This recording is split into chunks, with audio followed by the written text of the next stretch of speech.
골로새에 대해서 골로새 교회에 지난주에 잠깐 말씀을 나눴는데, 골로새 교회는 그 이단들이 많았고, 그리고 사람들이 굉장히 많이 그 잘못된 생각에 빠져서 혼란스러운 그런 상태였습니다. 그래서 오늘 세 가지가 중요한데요. 여러분과 저에게도 매우 중요한 세 가지입니다. 첫째는 오늘 말씀에 보면 바울이 지금 로마의 감옥에서 골로새 교인들에게 편지를 쓰는데 이 세 가지를 중점적으로 다루고 있어요. 첫째는 9절 한번 보세요. 그러므로 우리도 소식을 들은 날부터 여러분을 위해 쉬지 않고 기도하며 간구합니다. 우리는 여러분이 모든 영적 지혜와 통찰로 하나님의 뜻을 아는 지식으로 충만하게 되고 그랬어요. 제일 먼저 나눌 내용이 영적 지혜와 통찰로 하나님의 뜻을 아는 지식으로 충만하게 된다. 이 부분입니다. 도대체 이것이 왜 그토록 중요한 것인가? 여러분, 하나님의 음성을 듣는 법, 하나님의 뜻을 분별하는 법, 이런 얘기 많이 들어보셨죠? 네, 많이 수차례 들으셨을 거예요. 하나님의 뜻을 알아가는 것은 도대체 뭔가? 나는 왜 그것을 잘 듣지 못하는가? 책을 많이 읽으면 여러분 들을 수 있습니까? 또 성경을 많이 읽으면 들립니까? 아니면 기도를 많이 하면 하나님의 음성을 잘 들을 수 있습니까? 도대체 하나님의 뜻을 안다는 것은 무엇입니까? 여기서 알다라는 이 말은, 성경에서 여기서 말하는 말은 어떤 뉴스를 보고 어느 나라에 뭐가 어떻게 됐더라, 코로나가 지금 환자가 몇 명 일어났, 그런 알을 얘기하는 게 아니에요. 그런 차원의 알을 얘기하는 게 아니고 좀 영적인 근본적인 것을 말하는 겁니다. 그리고 그것은 모든 크리스찬이라고 다 아는 것이 아닙니다. 다 아는 것이 아닙니다. 고린도전서에도 보면 육에 속한 사람은 하나님의 성령의 일을 받지 아니하나니 이는 그것들이 그에게 어리석게 보이며 또 그것들을 알 수도 없나니 그러한 일은 영적으로 분별되기 때문이라. 하나님이 우리한테 기대하는 사람은 이 세상이 돌아가는 이치를 잘 아는 사람일까요? 그런 것이 아닙니다. 우리가 점점점 변해져 가서 하나님의 그리스도인이 된다는 말은 하나님의 뜻을, 그러니까 이 세상에 돌아가는 이치와 어떤 성경에 대한 지식도 많으면 좋겠죠. 그런 것을 아는 것이 아니라 하나님의 마음을 꿰뚫는 생각을 안다는 뜻입니다. 다시 말해서 하나님의 마음을 이해하는 사람이에요. 하나님의 마음을 이해하는 사람. 하나님의 마음은 지금 어디 계신가? 하나님에게 가까이 다가가는 사람에게 하나님은 자기의 뜻을 말씀해 주세요. 그리고 이것은 매우 중요합니다. 왜냐하면 이 뜻을 알지 못하면 우리는 맨날 다른 곳에서 헤매기 때문에 그렇습니다. 야고보서에서도 4장에 하나님을 가까이 하라, 그리하면 너희를 가까이 하시리라. 만약에 내가 어떤 계획이 있고 그 욕심에 휩쓸린다면 하나님의 뜻을 구한다 해도, 여러 사람을 불러놓고 구한다고 해도 하나님의 뜻을 알지 못할 경우가 훨씬 높습니다. 열왕기 상에 보면 여호사밧이 이스라엘 왕에게 두 사람이 같이 아람하고 전쟁을 나가는데 그런 것을 물어봐요. 하나님의 뜻을, 우리가 싸우러 가기 전에 여호와의 뜻을 물으러 갑시다, 그렇게 얘기를 합니다. 그래서 예언자들을 400명이나 불러놨어요. 여러분, 주의 종들을 400명 불러놨어요.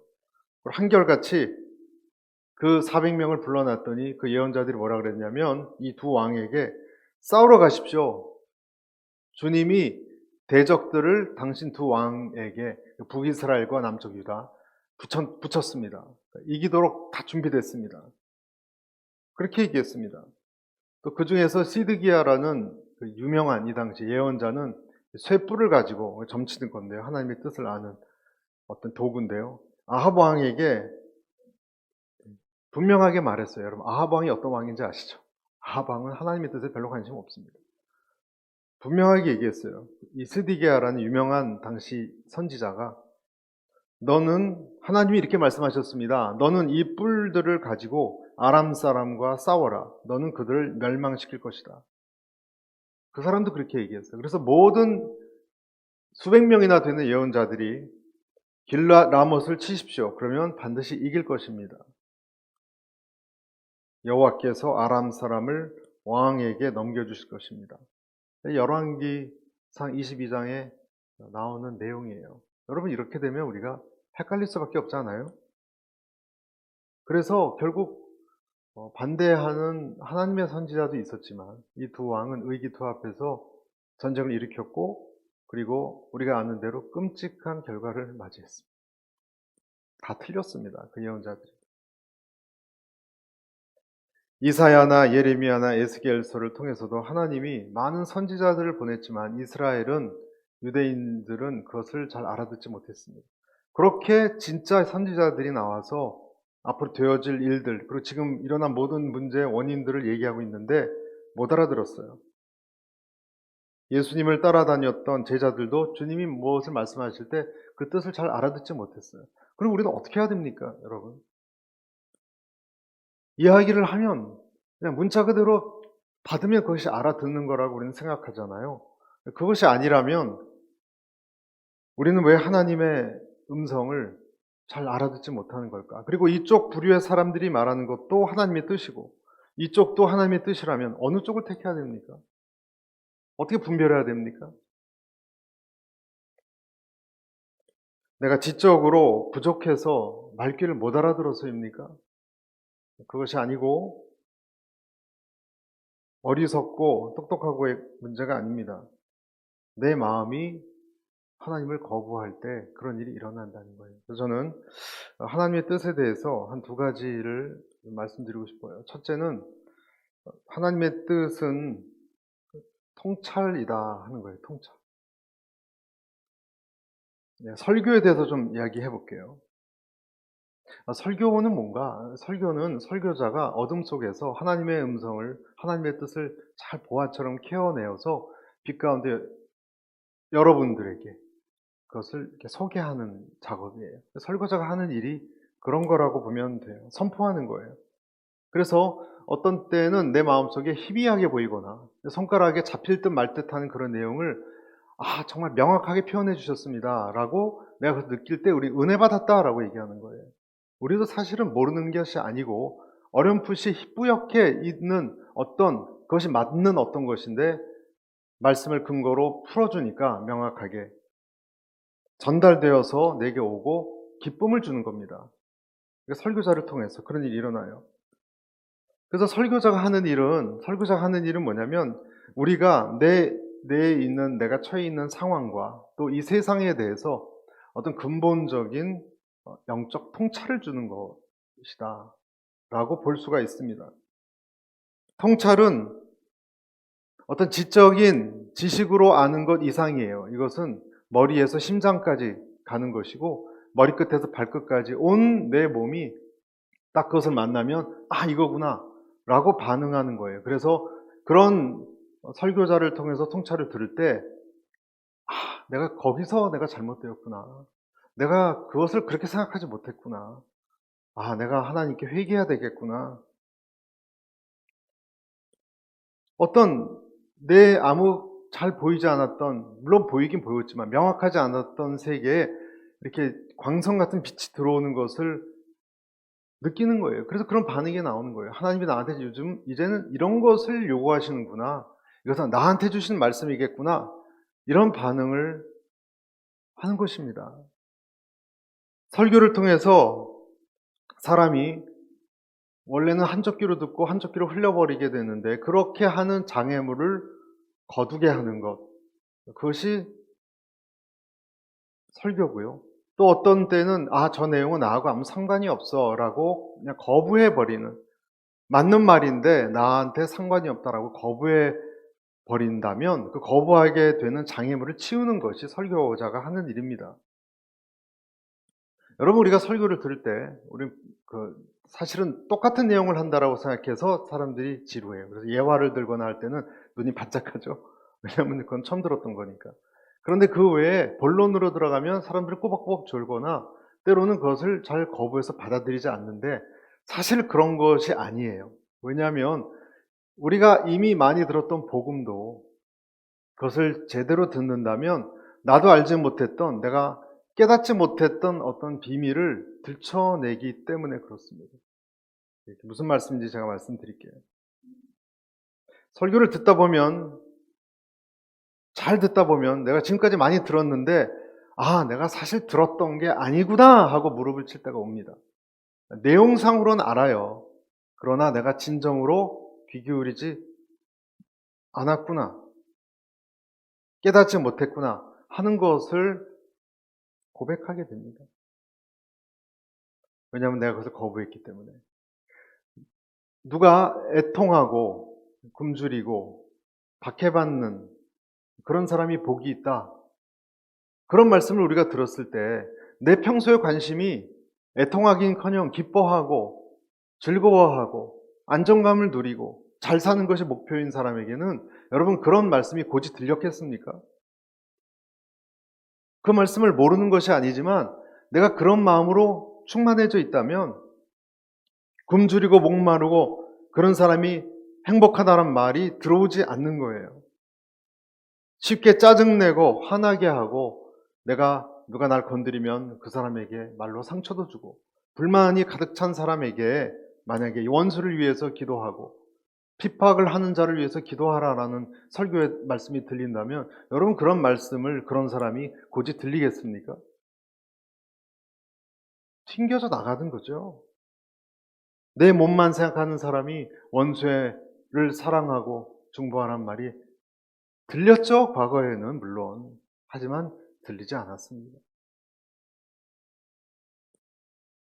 설교의 메시지가 평생 표현 방식만 반복돼서 나한테 수없이 날아왔을 수 있어요. 하지만 나는 그것을 그냥 진부하다라고 생각해서 내쳐냈지 듣지 않았습니다. 그래서 내 완고함 속에 거부했기 때문에 그 메시지는 계속 진부했던 거예요. 그래서 진부하다고 느꼈던 거예요. 사람마다 다 자기 신학이 있거든요. 설교자가 어떤 이야기를 할 때 하나의 신학이에요. 신학과 신학이 부딪힐 때 자기 신학이 완고하면 그 껍질이 깨지지 않습니다. 그러나 만약에 받아들일 자세가 되었다면 하나님의 음성은 들릴 수 있죠. 그래서 음성을 듣는 것은 뭐와 관련이 있냐면 내 자세와 관련이 있어요. 진리라는 것은요, 여러분, 과격한 거예요. 진리라는 것은 달콤한 것도 있지만 대부분 과격하고 내 삶의 뿌리 부분에 도달하는 거예요. 순전한 진리일수록 감당하기 쉽지 않습니다. 그래서 우리는 안 들으려고 그럽니다. 거짓 없는 진리를 직면하는 것은 우리가 생각하는 것처럼 쉽지 않습니다. 그래서 진리를 좋아한다라고 얘기하지만 나한테 그것이 들어오는 것은 이렇게 밀어냅니다. 도망갑니다. 때로는 화를 냅니다. 인간은 그런 면에서 굉장히 보수적이라고 말할 수 있어요. 설교자는 그런 어떤 진리가 들어왔지만 자꾸 이것을 밀어내려고 하는 그 씨름을 하고 있는 고통스러운 현장에 있는 그 사람에게 그 장애물을 제거하는 그런 소명을 가지고 있는 거예요. 그 과정에 다 우리 놓여 있어요. 씨름하는 거예요. 보통 하나님의 음성이 들리기 시작하는 사람에게는 한 번 갖고 안 돼요. 한 번 갖고 안 돼요. 여러 번 두들겨서 어느 순간 그것이 쏙 들어가서 역사를 일으키지, 한두 번 들어서는 되지 않아요. 그것이 나의 강한 어떤 부분이라면 쉽게 내 자아가 그렇게 깨지지 않습니다. 그러나 저는 그 저항심 강한 여러분의 자리에 하나님의 말씀을 들여보내는 그 일에 여러분을 초청합니다. 아멘. 그것이 말씀을 듣는다는 거예요. 그래서 설교는 그런 것이다. 장애물을 제거하는 것이다. 두 번째는 하나님 음성을 듣는 것에 대해서 하나님의 뜻은요, 단순히 지식이 아니라 몸이 반응하는 거예요.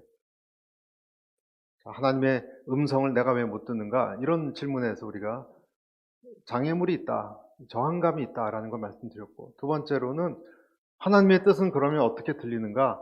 몸이 반응하기 시작할 때 들려요. 이게 무슨 말인가? 내가 만약에 지식으로만 듣는다면, 여러분 오늘 이 설교도 마찬가지예요. 내가 지식으로만 듣는다면 여러분의 영적 상태는 마치 시냇물이 이렇게 시냇물 흘러가다가 어떤 구석에 맴도는 그런 식으로밖에 되지 않을 거예요. 성장하지 못해요. 그러나 지식을 넘어서서 하나님의 말씀이라는 것은 하나님의 은혜도 있지만 하나님이 어떠한 순종을 요구하는 권위를 가진 것이거든요. 하나님의 뜻이라는 것 자체가. 그래서 내가 하나님의 지식을 듣고도 그것을 이행하지 않는다면 나는 무지 속, 어리석음 속에 있는 죄를 짓는 것과 똑같은 거예요. 여러분, 하나님의 음성을 들었지만 실행하지 않는 것은 죄입니다. 하나님에 대한 지식은 다른 말로 하면 그냥 지식, 신문 보고 무슨 사실 나는 것, 그런 것이 아니에요. 그것만 딱 떼어놓을 수 있는 게 아니에요. 하나님을 경외하는 것과 관련이 있어요. 하나님을 경외한다는 것은 순종이에요. 이행하는 것과 관련이 있어요. 잠언서 1장 7절 여호와를 경외하는 것이 지식의 근본이오늘 그랬죠? 미련한 자는 지혜와 훈계를 멸시하느니라. 지혜와 훈계를 듣지요. 그러나 그것을 전혀 지키지 않기 때문에 결국은 멸시하는 거예요.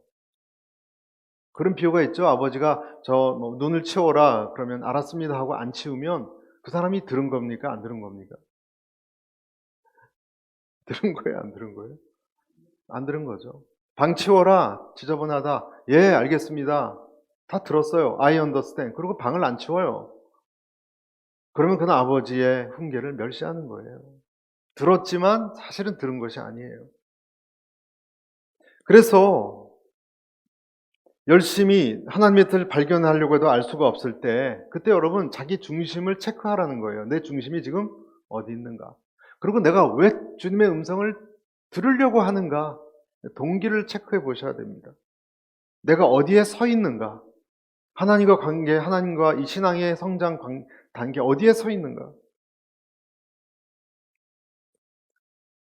죄가 있는 사람은, 자기 의지가 강한 사람은 순종하지 하려 않죠. 그래서 그는 많이 들었어도 듣지 않는 바리새인이 되는 것입니다. 아는 것은 많지만. 그러나 그런 것과 상관없이 내 무력함을 내가 절감하고 하나님을 수긍하고 그런 사람은 들어야 되겠다. 하나님께 순종해야 되겠다. 마음을 먹습니다. 여러분, 하나님의 뜻은요, 그렇게 이해되는 거예요. 그렇게 이해되는 거예요. 쉬운 것은 아니에요. 미워하는 사람을 사랑하게 해달라. 예수님을 위해서 받는 오해나 어려움이 여러분에게 있습니까? 그런 일이 있어도 이상하게 생각하지 않게 해달라. 우린 그런 기도를 얼마나 드려봤습니까? 그리고 그런 것을 실제로 실천해 보셨습니까? 받아들이는. 여러분, 그것을 시작하면요, 그 말씀이 내게 온 사람에게는, 하나님이 그에게 일을 시작하려는 사람에게는 그런 상황이 도착했을 때 원수를 미워하고 내가 오해받는 상황이 있을 수 있죠. 그때 하나님과 담을 쌓은 사람이 아니라 하나님과 교제하는 사람은 하나님의 음성을 듣지 않는 것이 더 힘들어요. 그럴 때가 와요. 그러면 어쩔 수 없이 그 사람은 원수를 위해서 기도하기 시작하고요. 그리고 자기가 당하는 빠져나갈 수 없는 오해와 어떤 모함, 배신 이런 것을 느낄 때 감사로 받아들이는 기도를 억지로라도 하게 돼요. 그러면 어떤 일이 일어나느냐? 몸에 변화가 일어납니다. 순종이 시작되면 하나님 말씀이 내 안에 이제 남의 옷을 입는 것이 아니라 내 안에 속옷같이 느껴지고 나중에 내 살과 피처럼 느껴져요. 예수님의 심정이 이해가 되고 성령님이 내 안에서 역사해요. 그러니까 말씀이 내 안에서부터 역사하는 거예요. 말씀을 순종하기 시작할 때부터 하나님에 대한 이미지와 그의 말씀은 다르게 역사해요. 다른 차원의 이해가 되기 시작하는 거예요. 물론 그 말씀이 내 안에 들어와서 내 자아와 막 이렇게 싸우니까 막 먼지가 일어나는 것처럼 복잡해집니다. 아주 싫어요. 여러분, 그런 기도하고 싶습니까? 원수를 위해서 기도하고 축복하고 역겹죠. 어떨 때는 그런 기도하는 내 자신이. 그러나 그것을 하나님께 순종한다는 것 때문에 주님께 그것을 무릎 꿇고 나가는 사람에게는 변화가 생겨요. 하나님이 나와 하나가 되는 일이 일어나요. 할렐루야. 여러분, 그것을 경험하셔야 됩니다. 그런 순종이 있기 전에 여러분, 하나님 뜻을 알고 말씀을 이해했다라고 쉽게 얘기하지 마세요. 겉으로만 아는 거예요. 순종할 때 경험되어지는 차원이 있기 때문에 그런 것입니다. 그래서 하나님에 대한 지식은요, 행동과 결합되어 있어요. 하나님에 대한 지식은 행동과 뭐가 되어 있다고요? 결합되어 있어요. 뭐가 비슷하냐면 자전거 배우는 것과 비슷해요. 여러분, 자전거를 교과서로 배웁니까? 타다가 넘어지다가 자전거가 몸에 익어지죠. 자전거 타는 게.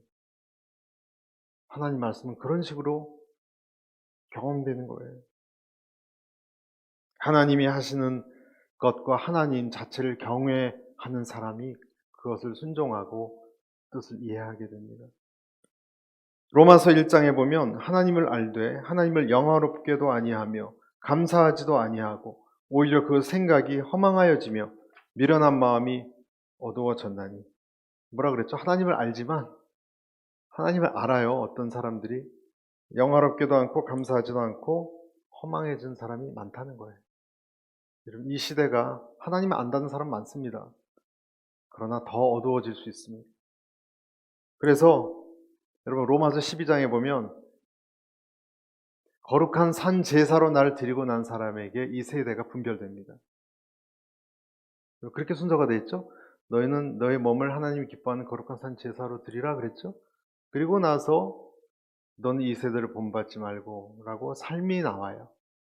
근데 내가 제사로 드려지지 않으면 뭐가 뭔지 몰라요. 그냥 다른 아주머니들 하는 거 다 따라하고 세상 사람이 하는 거하고 다 따라하면서 구별됐다고 착각해요. 제물이 되지 않고는 하나님의 뜻을 알 수 없습니다. 그렇게 계시하지 않습니다, 하나님. 그래서 성경 공부도 중요하지만 마음이 중요합니다. 마음 자세가 중요합니다. 깨끗한 그릇에만 물이 담기는 것입니다. 그래서 하나님의 뜻을 제가 두 가지로 말씀드렸죠. 설교는 장애물을 치우는 것이고 행동과 지식은 결합됐다. 굉장히 중요한 내용을. 그래서 여러분, 하나님의 뜻을 함부로 내가 알겠다고 하시면 안 돼요. 왜냐하면 그것은 어느 정도 각오가 있어야 돼요. 그리고 그때부터 그의 삶은 변화되기 시작합니다. 이것은 두 번째랑 연관되어 있어요. 열매. 바울이 무엇을 얘기하냐면 10절 보세요. 주께 합당히 행해서 모든 일에 주를 기쁘시게 하고 모든 선한 일에 열매를 맺으며, 그렇게 되어 있죠. 그리고 지식에서 자란다 그랬어요. 이렇게 내 자세가 하나님께 변화된 그런 사람에게는 열매가 맺혀져요. 마음이 열리면, 다시 말해서 하나님과의 관계가 열리기 시작하면 열매가 맺혀집니다. 그렇지 않으면 우리 인생은 열매 없어요. 우리 인생이 열매 없는 인생을 살고 싶어 하는 사람이 별로 없을 거예요. 우리 삶이 말년으로 접어들면서 열매 부분에 다 우리는 묵상하게 되는데, 평생 열심히 일하고도 열매 없는 인생은 여러분 비극이에요. 그것은 비참한 거예요. 노인과 바다라는 책에도 나오듯이 그리 죽어라고 수고하고 물고기를 잡았는데 나중에 상어떼가 다 뜯어먹었잖아요. 그래서 이게 뭔가 하고 좌절하는 장면이 그 비운의 노인의 모습이 나오죠. 내가 어떤 열매를 맺고 살아왔는가? 내가 왜 불안한가? 하나님 앞에서 제대로 된 열매를 맺지 못한 것 같아서 그런 것입니다. 성경에 보면 하나님 분명히 얘기하셨어요. 마태복음 7장에도 열매 맺지 못하는 나무는 찍어서 불에 던진다 그랬습니다. 그래서 열매 맺지 못하는 것은 그냥 별로 소득이 없네 차원이 아니고 여러분 굉장히 불안한 거예요. 그것은 두려운 일입니다. 그렇다고 가라지 같은 내 인생이 하루아침에 알곡처럼 변해서 그렇게 열매 있는 삶으로 확 바뀌어지지도 않아요. 맨날 이렇게 올바르게 살아라 이런 설교를 또는 이런 큐티를 얼마나 많이 했습니까? 근데 그게 하루아침에 됩니까? 영적 상태는 메말라가고 별로 나아지는 것 같지 않죠. 열매 부분에 있어서 오히려 헐뜯고 분노하고 그런 내 모습이 늘 느껴지죠. 주님 보시기에 내가 열심히 무엇을 열매를 맺었는데 주님 보시기에 이것은 헛된 열매다라고 하면 여러분 그것처럼 한심하고 참 안타까운 일이 어디 있겠습니까? 여러분 열매 맺기 위해서는 뭐와 연관되냐면 아까 제가 말씀드린 것처럼 하나님에 대한 뜻을 올바로 아는 것과 관련이 있어요. 그렇지 않으면 우리 엉뚱한 행동만 하고 살 수 있다는 거예요. 하나님이 기뻐하지 않는 일을 평생 죽으라고 할 수 있어요. 그러니까 하나님의 말씀을 듣는 사람이 먼저 돼야 되는 게 당연하죠. 순서적으로. 그렇죠? 그리고 이제 열매가 나오는 거죠. 들을 줄 아는 자세가 세워져 있어야 됩니다. 여러분. 그러면 우리 인생이라는 것은 우리 안에도 여러분 이 씨 뿌리는 비유에 나온 것처럼 저와 여러분 안에도 돌짝이 있고 가시떨기가 있고 다 그런 것이 이렇게 다 섞여서 괴로워요. 여러분 우리도. 그렇지만 그럼에도 불구하고 열매를 맺을 수 있다면 가라지에 섞여 있는 우리 인생도 열매 맺을 수 있는 유일한 길은 뭘까요, 여러분? 요한복음 비유에 나오듯이 예수님의 나무에 접붙임 받는 것밖에 없어요. 내가 할 수 있는 것이 그것밖에 없어요. 여러분 꼭 기억하세요. 열매라고 얘기할 때 무슨 수확량을 얘기하는 게 아니에요. 하나님은 내가 얼마 수확 몇 가마니를 얼마나 남겼느냐, 영혼을 몇 명 구원했느냐 그것을 말씀하시는 것이 아니에요. 영적 열매가 지시하는 정확한 뜻은 하나님과의 관계를 유지했느냐예요. 하나님과의 관계 속에 있었느냐 하는 거예요. 내가 아무리 내 뜻대로 많이 했어도 하나님과 초점이 맞춰지지 않고 하나님과 관계가 제대로 되어 있지 않으면 난 널 모른다라고 한다 하지 않았습니까? 그러니까 하나님과 좋은 관계 유지해요. 그리고 내가 하나님과 좋은 관계에 있다는 것을 나도 알고 사람들도 그런 나를 보고 은혜 받게 하는 거예요. 할렐루야. 이것이 열매를 맺는 거예요. 그런데 여러분 굉장히 중요한 것이 뭐냐면 우리가 하나님에 대해서 잘 알지 못하면 또는 오해하면 이런 관계에 들어가기가 쉽지 않습니다. 하나님을 오해하고 하면 이 관계 자체를 무서워합니다. 여러분 달란트 비유 아시죠? 마태복음 25장에 악하고 게으른 종아 나는 심지 않는 데서 거두고 해치지 않는 데서 모으는 줄로 내가 알았느냐? 여러분 한 달란트를 받고 땅에 묻어둔 종의 비유 기억나십니까? 5달란트, 10달란트는 엄청나게 잘 비즈니스를 했는데 한 달란트 같은 사람은 하지도 않았어요. 왜 그러냐 물어봤더니 뭐라고 대답했죠? 여러분 기억나세요? 한 달란트 같은 사람이 왜 일을 안 했죠? 당신은 마음이 굳은 사람이라 그렇게 얘기했어요. 굳은 사람이라 야단칠까봐 심지 않은 데서 거두고 그럴까봐 나는 무서워서 땅에 감춰뒀다라고 얘기했습니다. 다시 말해서 한 달란트 같은 사람이 일을 하지 않은 이유는 주인이 아주 굉장히 돈독이 올랐거나 아주 인색한 인물, 아주 난폭한 인물이라고 생각했기 때문에 이것이 마음이 굳은 사람이라는 뜻입니다. 일을 하지 않았다는 거예요. 여러분 누구든지 하나님의 뜻에 그 관계 속에 들어가서 순종하지 않으려고 한다는 이유는 하나님을 잘 믿지 않는 거예요. 내 것을 뺏어가는 하나님이라는 생각 또는 하나님과의 관계가 뭔가 껄끄럽거나 한마디로 하나님을 별로 좋아하지 않으면 열매 맺기 힘들어요. 저는 저와 여러분이 하나님을 좋아할 수 있게 되기를 바랍니다. 하나님을 좋아하면 하나님에 대한 오해가 없으면 하나님에 대한 지식이 성장했기 때문에 오해가 없으면 하나님 안에 있게 되는 거예요. 그러면 예수님의 나무에 접붙임 받는 거예요. 그 자체가. 그러면 열매 맺는 거예요. 사람들이 내가 하나님을 좋아하면 나는 어딜 가도 하나님의 안내자, 뭐 어딜 안내하는 사람, 어느 회사를 홍보하는 사람이 얼굴이 밝고 그래야지 막 이렇게 굳어있고 찡그리면 누가 좋아하겠습니까? 마찬가지로 예수님을 좋아하기 시작하면 우리는 예수님을 좋아하는 얼굴을 하게 되고 그리고 사람들이 나를 통해서 예수님을 보는 거예요. 아멘. 이것이 관계 맺는 삶의 핵심이에요. 하나님과 교제하고 좋아하고 그래서 거하고 그래서 순종하고 그리고 열매 맺는 거예요. 이 통로가 관이 열렸을 때 이 과일도 수액이 나오죠. 그렇죠? 관이 열려야 수액이 나와서 열매가 맺히는 거예요. 사과나무에 열매가 맺힌다든지.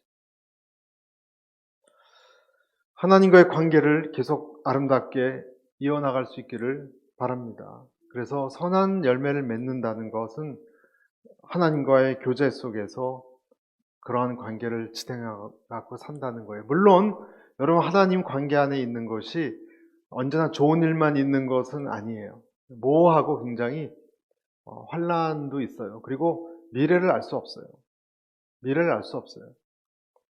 그렇지만 여러분 영적으로 미래를 모르는 것이 축복인 것 아십니까? 거꾸로. 우리는 하나님께 뭐 이렇게 알려고 하는 경우가 많은데 그렇지 않아요. 영적으로 미래를 안다는 것은요, 영적으로 죽어 있는 거예요. 오히려 모를 때 우리는 깨어 있게 되고 하나님께 나아가게 됩니다. 자만으로 빠지지 않게 됩니다. 아브라함도 갈 바를 알지 못하고 주집을 따라갔죠. 우리는 모르는 상태에서 기도하고 하나님을 의지하는 것이에요.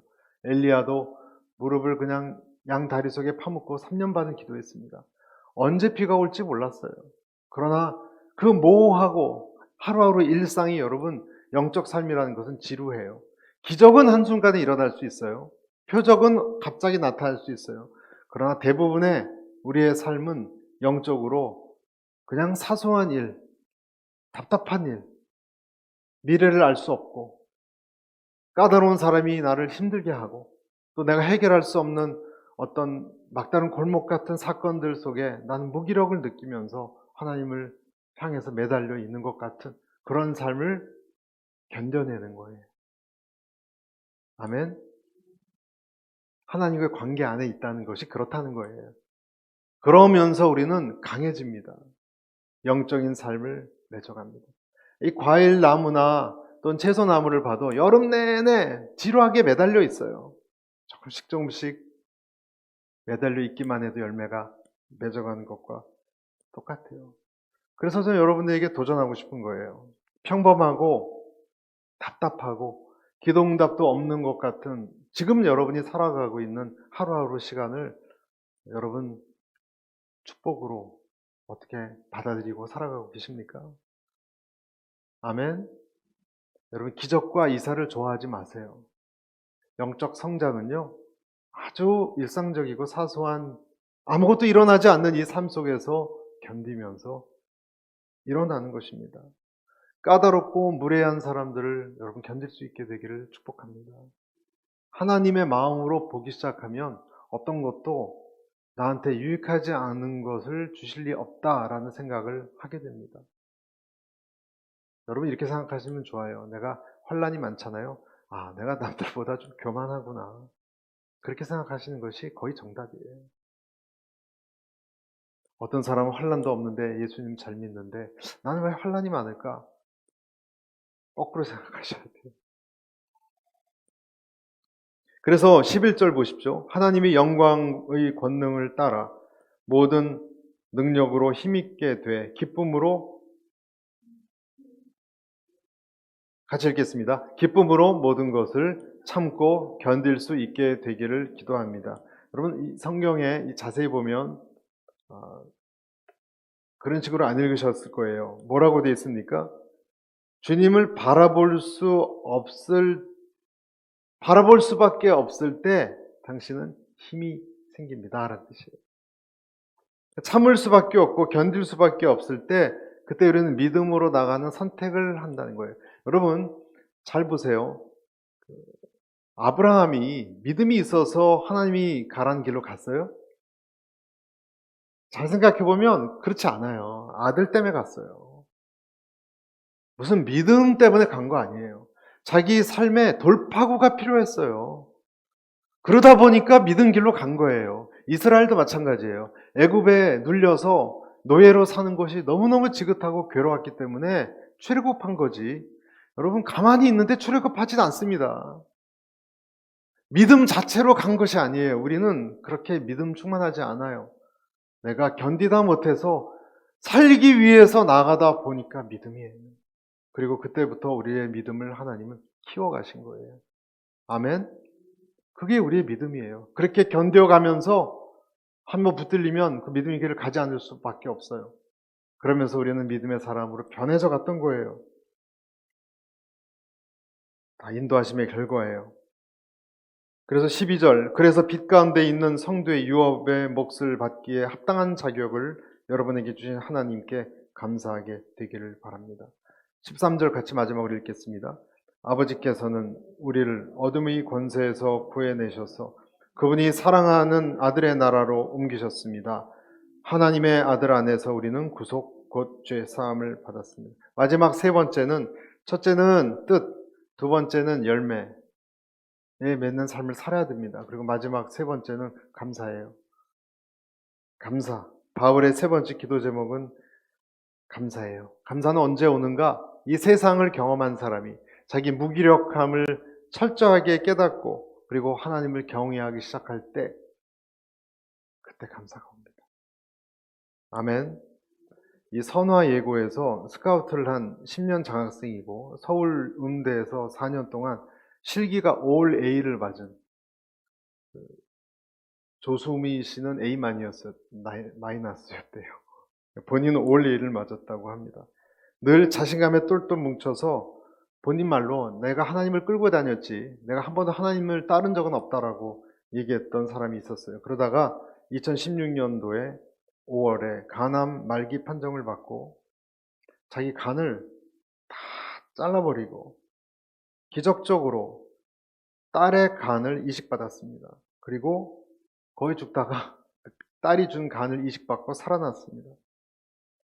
내 자존심을 다치게 하면 하나님도 버린다고 큰소리 쳤던 사람인데 나를 포기하지 않았다고. 박종호 선교사님 앵커리지 오셨죠? 이분 간증이에요. 자꾸 안 울라 그래도 자기 딸이 자기한테 거의 간을 그렇게 띄워준 거를 그걸 갖고 사니까 생각할 때마다 눈물이 참으려 그래도 안 날 수가 없다라고 고백합니다. 박종호 장로는 이렇게 얘기해요. 고통의 순간에 살려달라고 수없이 주님에게 기도했지만 하나님은 내가 너를 다시 살리겠다라고 답하지 않으셨대요. 그 대신 시편 121편 1절만 계속 생각나게 하셨대요. 시편 121편 1절이 내가 산을 향하여 눈을 들리라 나의 도움이 어디서 올꼬 그 말씀이에요. 하나님이 나를 지으셨다는 것만 계속 강조하셨대요. 말씀을 맺겠습니다. 여러분의 감사의 제목이 무엇입니까? 내 감사의 제목이 무엇입니까? 13절에 어둠의 권세에서 우리를 빼내어 사랑의 아들의 나라로 옮기셨다 그랬어요. 여러분, 눈이 열려서 하나님의 뜻을 알고 그리고 열매를 맺는 사람은 눈이 열리거든요. 그러면 내 주변의 모든 것이 하나님의 사랑의 나라로 이렇게 변신해요. 아멘. 여러분, 그렇게 될 수 있기를 바랍니다. 네, 힘든 상황이라도 흑암의 세력이 아니라 이제는 여기 나온 것처럼 사랑하는 아들의 나라로 살아가는 거예요. 이 세상 살면서 그것이 감사하는 사람이에요. 그래서 이 세 가지를 약속한 거예요. 세 가지를 뭐라고 제가 말씀드렸습니까? 마음이 열려서 하나님의 지식을 알아가시기를 축복합니다. 아멘. 하나님 관계 안에서 열매가 맺혀지기를 축복합니다. 하나님과 관계 안에 있다는 것 자체가 이미 열매이기 때문에, 그리고 하나님의 사랑의 나라 안에 있다는 감사, 내가 무기력하고 하나님이 이 세상을 구원하시고 그리고 이 세상의 악함에 치였던 나를 구원하셨구나 하는 그 생각에 도달할 때 감사합니다. 나를 빼내주셨구나. 그 생각으로, 이것이 골로새를 향한 말씀이면서 동시에 이곳에 있는 우리 교회를 위한 말씀인 줄로 믿습니다.